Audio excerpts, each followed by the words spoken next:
Recently, I was having trouble with my light switch, so I called for maintenance. Not long after, an old grizzled Chinese handyman arrived. He inspected the switch, flipped it a few times, and then shook his head. "The switch is fine," he said, "but it not work." I was confused. "Exactly. That's why I called you." He nodded sagely. "This is not a job for one person. You need more people." That seemed odd, but I figured I'd humor him. I called my wife over, and we both tried flipping the switch. Still nothing. The old man sighed. "More people." So I got my son and daughter involved. No change. Not enough. Many more. At this point, I was desperate, so I ran next door and got my neighbors to join in. In total, there were 11 people, plus the old man, all crammed into my living room, staring at this cursed switch. "Now," he said, "everyone touch switch." We all put our hands on it and, click, the light turned on. I was stunned. "How? Why did that work?" He gave me a wise smile and said, "Many hands make light work." A lawyer and his Czechoslovakian friend were camping deep in the backwoods of Maine. One morning, they went out to pick berries for breakfast, gathering buckets full of blueberries and raspberries. Suddenly, two enormous bears, a male and a female, emerged from the trees. The lawyer immediately bolted for cover. His friend, however, wasn't so lucky. The male bear caught up to him and swallowed him whole. Panicked, the lawyer sprinted back to his car, tore into town in his Mercedes, and found the local sheriff. "Sheriff, you have to help! A bear ate my friend!" The sheriff grabbed his shotgun, jumped in the lawyer's car, and they raced back to the berry patch. Sure enough, the two bears were still there. "It's that one!" the lawyer shouted, pointing at the male bear. The sheriff nodded, aimed his shotgun, and shot the female. The lawyer was horrified. "What are you doing? I said he was in the other one." The sheriff lowered his gun, shrugged, and said, "Would you believe a lawyer who told you the check was in the mail?" Two identical twin brothers live together. One's a well-respected dentist, while the other is notoriously lazy, refusing to hold a job. One Saturday, the hard-working dentist gets hungry and tells his brother, "Get off your lazy behind and grab us some food." After some grumbling, the brother takes the car and heads to the store. While he's out, the dentist decides to take a nap, turning off his phone to avoid interruptions. Unfortunately, fate has other plans. The lazy twin gets into a brutal head-on collision near the grocery store. Paramedics rush him to the ER, barely clinging to life. The hospital tries calling his brother, but, of course, his phone is off. Meanwhile, the dentist wakes up to a loud knock at the door. Annoyed, he ignores it, assuming it's a solicitor. But the knocking continues. Finally, he storms to the door, ready to yell, only to come face to face with the Grim Reaper himself. The Reaper sighs. "Ugh, identical twins, this always happens." "What do you mean?" the dentist asks. "Your brother got into a nasty accident, and I'm here to take him to the underworld. His time's up." The dentist panics. "Wait! You made the mistake. There must be a way I can challenge you for his life." The Grim Reaper smirks. "Fine. Name your challenge. But be warned, I never lose." The dentist grins. "Let's see who has the cleanest teeth. 5 minutes of brushing each. Winner takes all." The Grim Reaper chuckles at the ridiculous proposal, but agrees. He heads to the bathroom, pulls back his hood, and reveals his bare skull, already gleaming. He scrubs away for 5 minutes, and by the end his teeth shine so brightly the room glows. "Your turn, human," he sneers. The dentist grabs his brush and attacks his teeth with professional precision. When his 5 minutes are up, he flashes a smile so radiant, so blindingly perfect, that the Grim Reaper sees his own reflection in them. Defeated, Death groans. "You win. Your brother gets to live, this time." With a swirl of black smoke, he vanishes. At that very moment, the injured twin bolts upright in his hospital bed, completely healed. The phone rings. It's his brother. "Dude," the lazy twin says, "you won't believe this. I got hit by a car. They said I almost died." The dentist smiles. "Funny. I also had a brush with death today." A small boat docks in a quiet seaside village. A visiting businessman watches as a local fisherman unloads his catch and is impressed.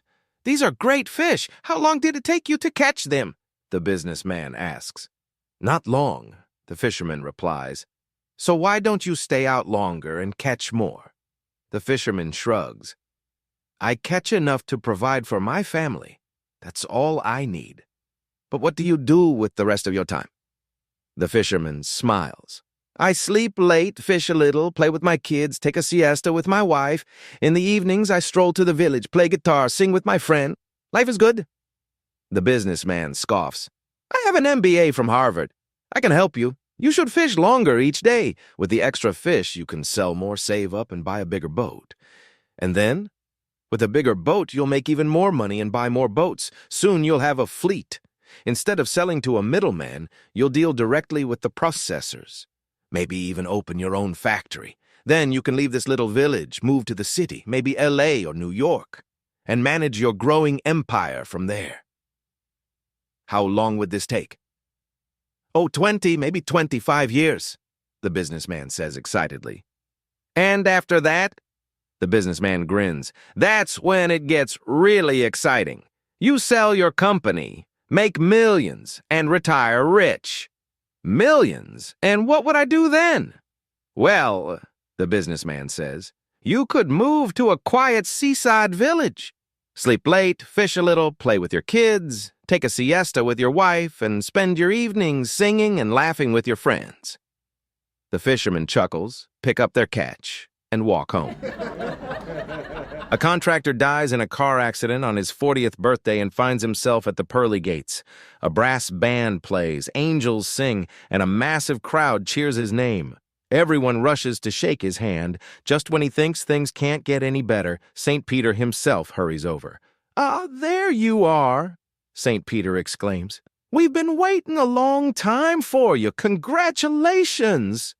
The contractor, bewildered, stammers. St. Peter, I tried to live a good life, love my family, and follow the commandments, but congratulations for what? I don't recall doing anything extraordinary. St. Peter chuckles, modest to the end. We're celebrating the fact that you lived to be 160. Even God wants to see you.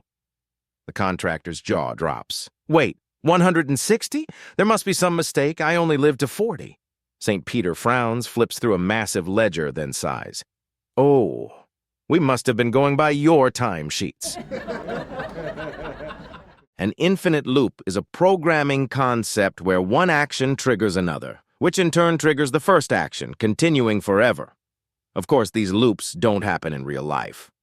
Unless a company CEO tells his secretary, next week we're going to a convention abroad, book the flights and hotel. The secretary calls her husband, honey, I'll be away on a business trip next week. Take care of yourself. The husband calls his lover, my wife's out of town next week. Let's spend it together. The lover, a private school teacher, tells her students, class, I have a personal matter next week, so you'll be studying from home. One of the kids rushes to his grandfather. Grandpa, school's canceled next week. You promised we'd go to the mountains if I had time off. The grandfather, who also happens to be the CEO, calls his secretary, change of plans. I'm spending the week with my grandson. Cancel the trip. The secretary calls her husband. Trip's off. I'm staying home, love. The husband calls his lover. Plans are canceled. My wife's staying. The lover tells her students. Never mind, kids. School's back on. The kid tells his grandfather. Sorry, Grandpa. School's back. I can't go. The CEO calls his secretary. Actually, rebook the trip. We're going after all. The secretary calls her husband, and the loop begins again. A man walks into a pet shop and starts browsing the cages.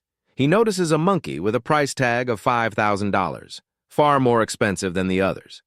Curious, he asks the shopkeeper, why is this monkey so expensive? Oh, that's our computer monkey, the shopkeeper replies.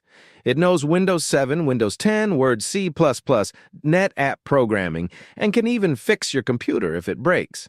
Wow, no, that's impressive, the man says. Sounds worth the price. Then he spots another monkey priced at $10,000. Even more intrigued, he asks, and what about this one? That's a linguist monkey, fluent in 5 languages and can translate between them instantly. Incredible! That's definitely worth the money, the man exclaims. But then he notices a third monkey sitting idly in a cage with a staggering $20,000 price tag. What in the world does this monkey do to cost so much? The shopkeeper shrugs. Honestly, I've never seen him do anything, but the other two call him project manager. A wealthy gangster discovers that his trusted bookkeeper has embezzled $10 million from him. Furious, he decides to confront him. Now the bookkeeper is deaf, which is exactly why he got the job. He wouldn't be able to overhear anything incriminating and testify in court. But today, that won't save him. The gangster brings along his attorney, who knows sign language. He glares at the bookkeeper and growls, "Ask him where my $10 million is." The attorney signs to the bookkeeper, "Where's the money?" The bookkeeper frantically signs back, "I don't know what you're talking about." The attorney translates, "He says he doesn't know." The gangster pulls out a pistol, presses it to the bookkeeper's temple, and says, "Ask him again." The attorney signs, "Tell him or he'll kill you." Terrified, the bookkeeper frantically signs, Okay. The money is in a brown briefcase buried behind the shed in my cousin Enzo's backyard in Queens." The gangster narrows his eyes. "Well, what'd he say?" The attorney pauses, then calmly replies, "He says you don't have the guts to pull the trigger." A man walks into a restaurant with a full-grown ostrich right behind him. They sit down and the waitress comes over. The man orders, "I'll have a hamburger, fries, and a Coke." He turns to the ostrich. "What about you?" "Same," says the ostrich. A short time later, the waitress returns. "That'll be $6.40. The man reaches into his pocket and, without even looking, pulls out exact change. The next day they return. Same order, same routine. The man always pulls out the exact change. This goes on for days until Friday night. "The usual?" the waitress asks. "Not tonight. It's Friday, so I'll have a steak, baked potato, and a salad," says the man. "Same," says the ostrich. A short time later, the waitress brings their meal. "That'll be $12.62. Once again, the man reaches into his pocket and hands over the exact amount. The waitress can't hold back her curiosity any longer. "Sir, how do you always have the exact change for everything?" The man leans in. "Well, several years ago, I found an old lamp in my attic. When I rubbed it, a genie appeared and granted me 2 wishes. My first wish was that whenever I had to pay for something, I could reach into my pocket and the exact amount would always be there." The waitress gasps. "That's genius! You'll never run out of money." "Exactly. Whether it's a cup of coffee or a Rolls Royce, I always have just enough." The waitress nods, then gestures at the ostrich. "Okay, but what about the bird?" The man sighs. "My second wish was for a tall chick with long legs who agrees with everything I say." A fugitive, desperate to escape the police, dashes into the desert with barely any water. Under the merciless sun, he quickly runs out, and after hours of stumbling through the sand, he's on the verge of collapse. Just when he thinks he's done for, he spots something in the distance. Hope flares inside him. An oasis. Water. With the last of his strength, he sprints toward it, only to find a little old man sitting at a small stand full of ties. "Hey, you got any water?" The fugitive pants. The old man shakes his head. "Sorry, friend, I'm all out, but I could sell you a nice tie for just $5. The fugitive groans. "A tie? Do I look like I need a tie? I should kill you right now, but I have to find water first." The old man frowns. "Well, no need for threats. But even though you're being rude, I'll help you out. If you keep going over that hill for about 3 miles, you'll find a restaurant, great food, ice-cold water, all you can drink. Good luck."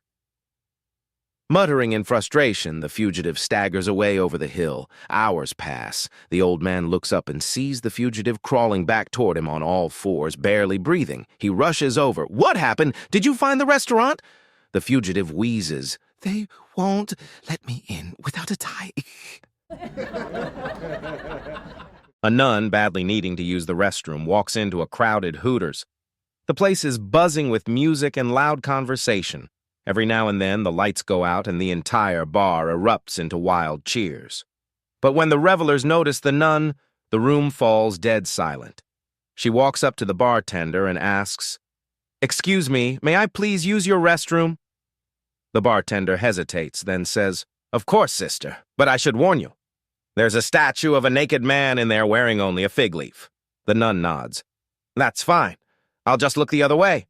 The bartender leads her to the restroom, and a few minutes later she emerges, only to be greeted by thunderous applause from the entire bar. Baffled, she turns to the bartender. "I don't understand. Why is everyone clapping for me?" The bartender grins. "Well, sister, now they know you're one of us." The nun frowns. "I'm sorry, I still don't get it." The bartender bursts out laughing. "You see, every time someone lifts the fig leaf on that statue, the lights go out. Now, how about that drink?" A husband and wife were arguing all the way to a restaurant for dinner. Just before they arrived, the wife snapped, "You're lucky to have me. No normal woman would want you." Annoyed, the husband decided to prove her wrong and find women who would be interested in him. Right there at dinner. As they were seated, the hostess smiled at him endlessly, laughed at his jokes, and even offered to take his coat.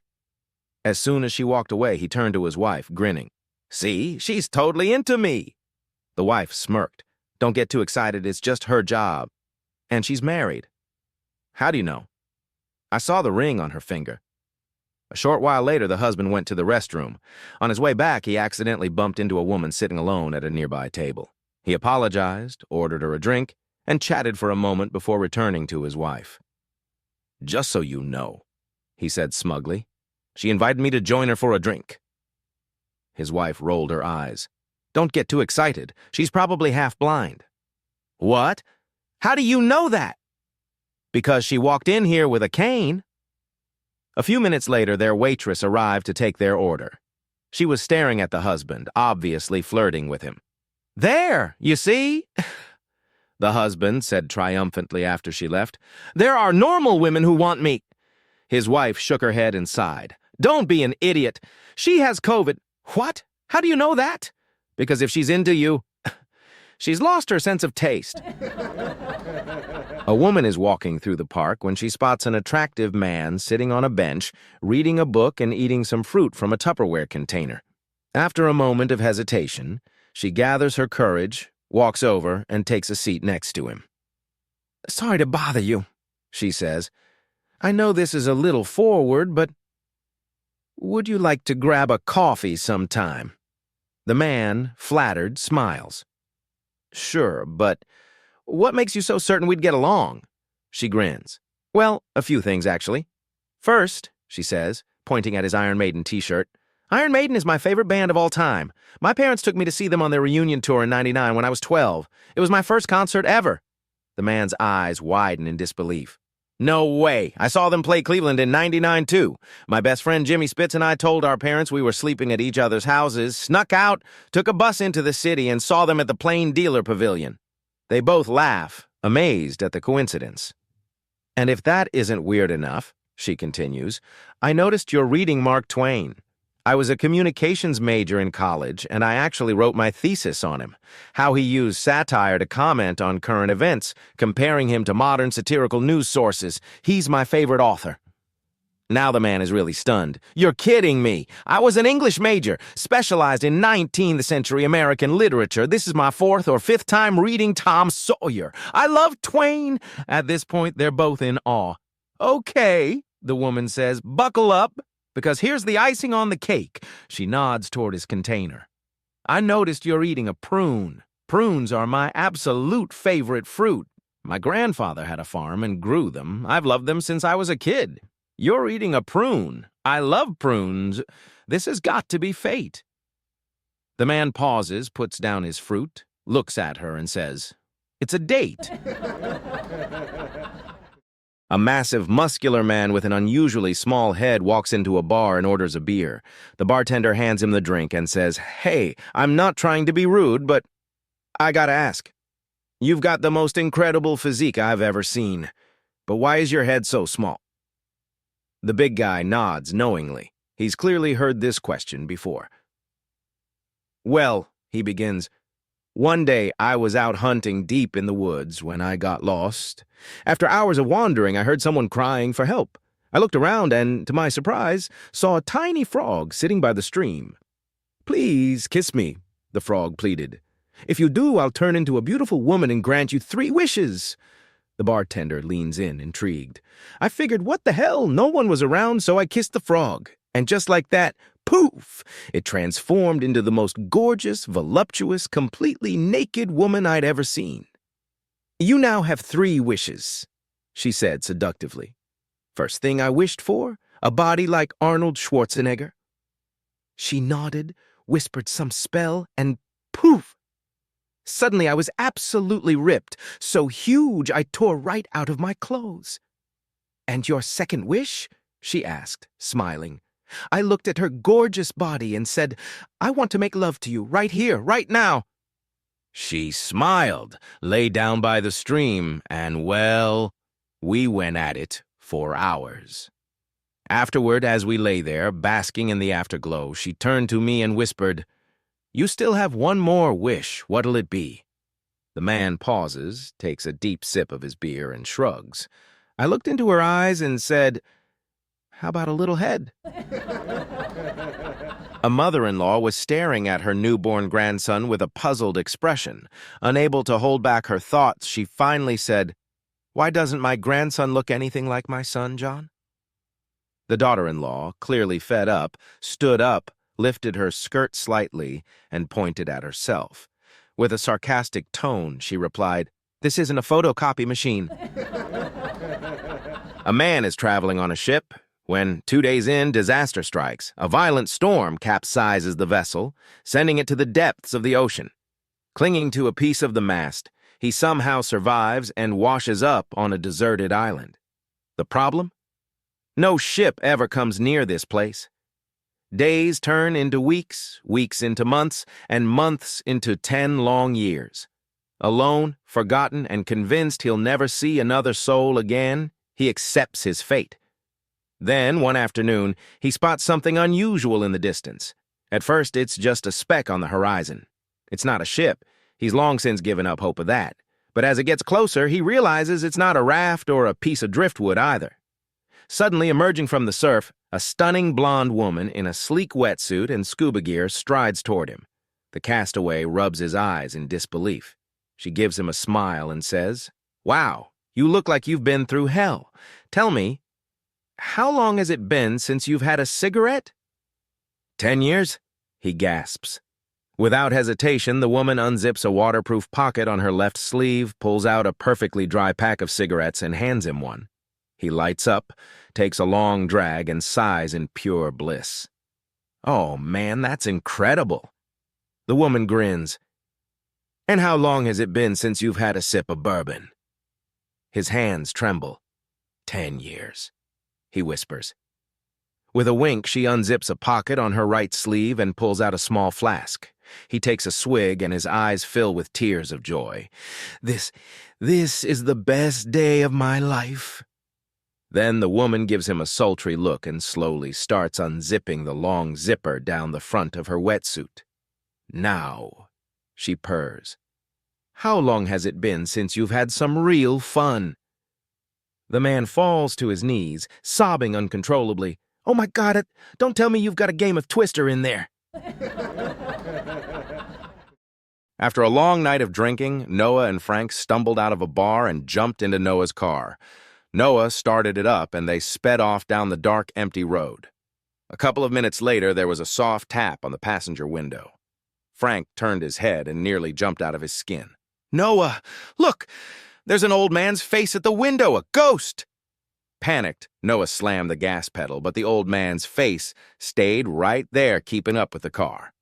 Terrified, Frank cracked the window open just a little and stammered, "What do you want?" The old man smiled eerily. "You got any tobacco?"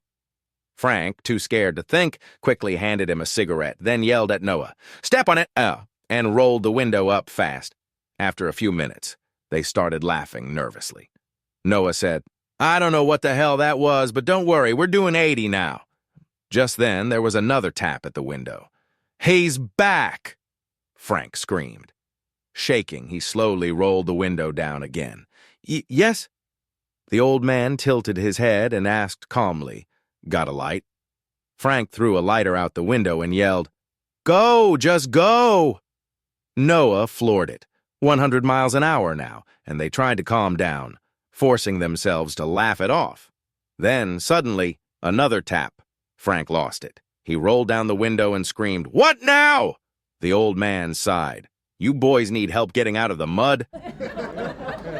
A stoner is walking along the beach when he stumbles upon an old dusty lamp.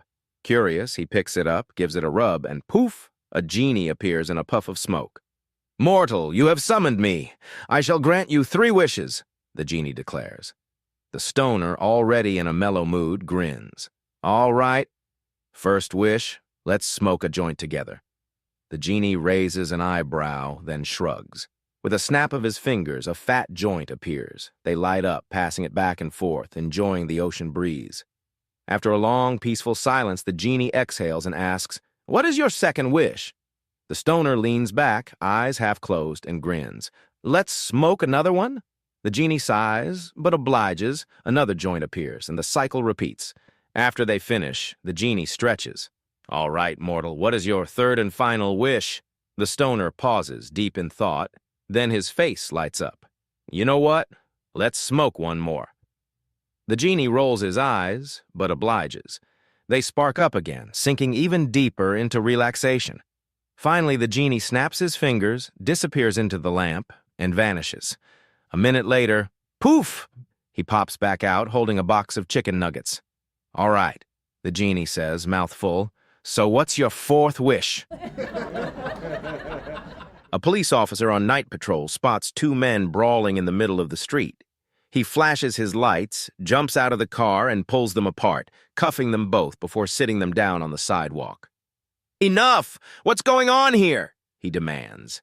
The first man sighs. It all started a few nights ago when I suspected my girlfriend was cheating on me. I showed up at her place unannounced and found her watching a movie next to 2 empty pizza boxes. And? The officer asks. She claimed she was just hungry, but who the hell orders 2 large pizzas for themselves? Fair point, the officer nods. So I started staking out her house, the man continues. Tonight, I was parked out here watching when I saw that guy, he points, creeping around the side of her place. I called my buddy at the pizza shop for a stakeout snack, and just as I'm about to eat, I see this dude sneaking around. The officer turns to the second man. That true? Were you seeing his girlfriend? The second man scoffs. Hell no. Then what were you doing? The second man hesitates. All right, fine. You'd find out anyway. I was trying to rob the place. That's not really better, the officer says, unimpressed. I know, but the windows were locked up tight, so I gave up. Next thing I know, this guy's screaming at me about his girlfriend, and we end up fighting. The officer sighs. Empty your pockets. The second man grumbles and pulls out lock-picking tools, a skeleton key, and a pair of diamond earrings. The officer examines the earrings, pockets them, and unlocks the cuffs. You know what? I'm feeling generous. Get lost. The would-be thief stares in shock, then takes off down the street. Just then, the house's porch light flicks on. A woman marches out. What the hell is going on out here? She yells. The officer turns around, grinning. Nothing, babe. Just got you a pizza and some new jewelry.